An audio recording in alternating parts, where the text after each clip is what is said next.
You're watching CBS News Los Angeles, The Rundown. Hello, I'm Amy Johnson. Here's a look at our top stories. Israeli military forces have moved into the southern Gaza city of Rafah. The operation comes as Israel's government rejected a ceasefire proposal that Hamas accepted. KCAL News reporter Skylar Henry is live at the White House with the latest for us. Skylar.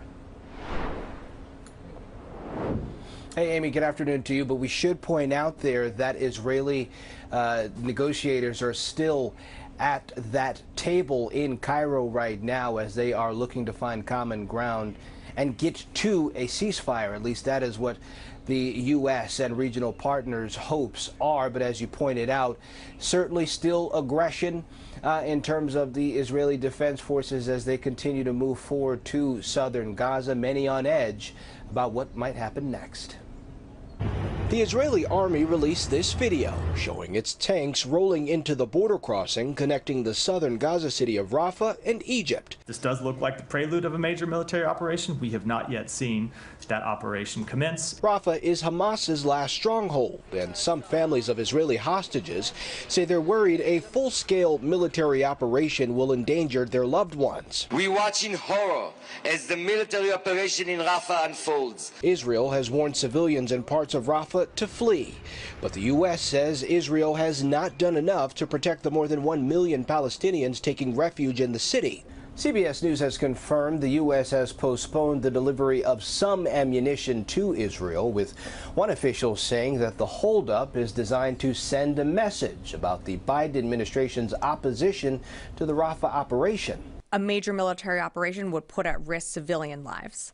Anything that puts at risk civilian lives within Rafah is something that we are not supportive of. House Speaker Mike Johnson accused Biden of politicizing the aid, which he says is needed. Trying to defend their nation against the threats that are facing them. And now I think it's very important that we deliver that critical assistance without any delay at all. CIA Director William Burns is in Egypt working with Israel and Hamas as they continue to negotiate a potential ceasefire in Gaza. Now, remember, the terms of this deal, at least that Hamas had agreed to, included a wave of steps, if you will. 3 steps, all happening at 6 weeks apiece, some of which called for a total ceasefire and also looking to try to get those that might be in Rafah back to where they are from throughout Gaza. And, of course, also they're looking to try to get some of that reconstruction happening in Gaza as well. We'll see what happens in terms of how the negotiating process moves forward. We know that there are delegations meeting right now at this hour trying to see how they can advance these talks.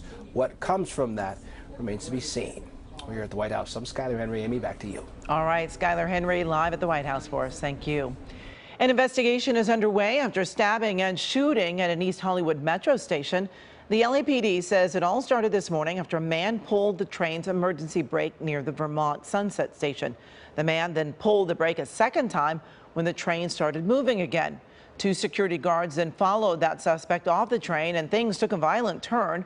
Officers say the suspect stabbed one of the security guards with a knife, and that's when one or both security guards fired at that suspect. The suspect died. The security guards were taken to the hospital, and both are expected to be okay. LA city leaders are making new efforts to help the unhoused in Venice and other coastal communities. Councilmember Tracy Park announced multiple motions this morning. They include funding for restroom ambassadors and beautification services, as well as additional mental health treatment beds.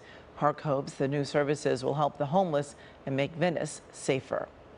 Turning now to your weather, a beautiful day, even as some of us deal with some gusty conditions. KCAL News meteorologist Olga Ospina has the latest conditions in your next weather. Olga. Yeah, hi, Amy. We are still dealing with some gusty winds, and the winds expected to increase as we head into later this afternoon and into the early part of your Wednesday. So here's a look at wind gusts, strong wind gusts across places like the Antelope Valley. So that's where we're seeing the majority of the gusty conditions, but we'll see it become a little bit more widespread as we head into later tonight. Mountains and deserts, those will be the main areas impacted out through places like the Santa Clarita Clarita Valley and into parts of Ventura. Inland Empire, you will also feel those strong winds, but take a look at what happens as we head into tomorrow afternoon. We're looking at much lighter conditions, but wind advisory, this goes into effect later this afternoon, continuing through the early part of Wednesday. That's when we'll see those peak winds. You can see that it includes parts of Ventura County, the Antelope Valley, gusts up to about 45 miles per hour.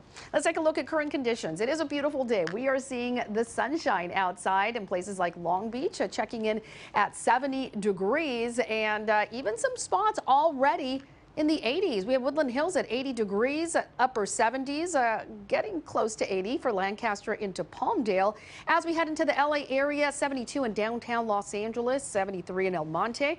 For the Orange County area, we're looking at 70s for Anaheim, Fullerton, also 71 degrees. We have plenty of 70s through the Inland Empire into the upper 70s for San Bernardino, as well as San Jacinto. We're looking at 75 in Cabazon and low 90s already in Palm Springs. Here's a look at the weekend. So that warming trend, that is going to continue with us. Above average numbers for the downtown Los Angeles area Saturday into Sunday. That's going to be your Mother's Day weekend. It is looking fantastic.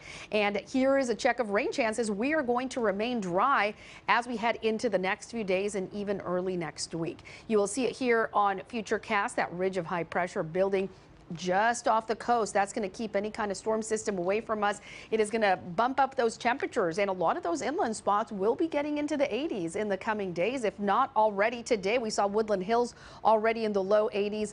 Dry conditions still as we head into next week, with temperatures very comfortable, slightly above average for LAOC Metro, in the mid to upper 70s as we head into this weekend. For the valleys, we're looking at some 80s as we head into the next few days, and some upper 70s. And the Inland Empire, another warm location. You will be in the 80s for the next 6 days, and then mid 70s, still comfortable on Tuesday. A little bit more cloud cover, and we will see some cloud cover as we head into the next few days, especially by the middle end of the week. Deserts with 70s turning into 80s, nearing 90 degrees by Mother's Day Sunday.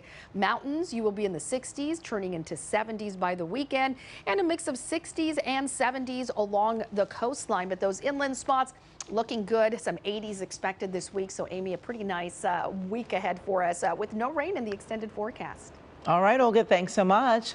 Well, after 114 years, the Boy Scouts of America is changing its name. The Texas-based group says it's rebranding as Scouting America. 5 years ago, it started welcoming girls into scouting. In 2013, it started allowing gay youth to join. The hope is that the new name will help boost membership and make all young people feel welcome. Scouting under the name Scouting America will enable us to charter a course towards continued growth, relevance, and impact. We are an organization for all. It's time our name reflects that. The name change will go into effect February 8th of next year for the organization's 115th anniversary. Well, this has been CBS News Los Angeles, The Rundown. Thanks so much for joining us. We'll be back live at 3 o'clock right here on CBS News Los Angeles.